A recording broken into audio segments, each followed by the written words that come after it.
So once again, when currency is deposited in the banks get to lend it out, and then it gets redeposited and relent, redeposited and relent, redeposited and relent over and over again, creating bank credit all the way. This is where the vast majority of our currency supply comes from. In fact, 92 to 96% of all currency in existence is created not by the government, but here in the banking system. Now, massive amounts of currency spewing into society may at first sound like a fun idea.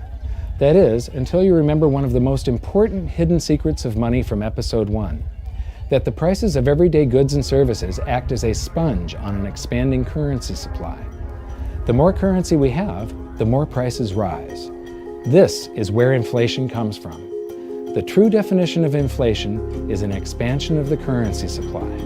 Rising prices are merely the symptom. So our entire currency supply is nothing but a couple of bucks whipped up in this hocus-pocus scam where the Treasury and the Federal Reserve swap glorified IOUs, and a bunch of numbers that the banks just type into their computers. That's it. That's our entire currency supply. It's nothing but a supply of numbers. Some of them printed, most of them typed, and there is nothing else. But if you thought that was crazy, get ready to enter the twilight zone of modern economics. We work for some of that currency supply. True wealth is your time, but we trade away moments of our lives, hour by hour, day by day, and year by year, for numbers that somebody printed on pieces of paper or just typed into a computer. Now those numbers represent our blood, sweat, tears, labor, ideas, and talent. We are what gives the currency its value. But here comes the really cruel joke.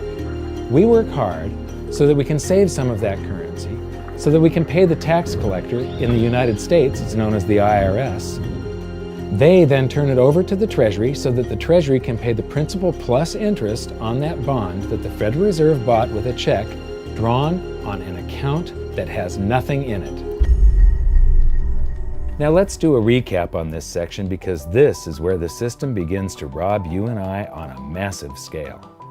Much of our taxes are not used for schools, roads, and public services, but to pay interest on bonds that the Federal Reserve bought with a check drawn on an account that has nothing in it. The Federal Reserve is committing fraud.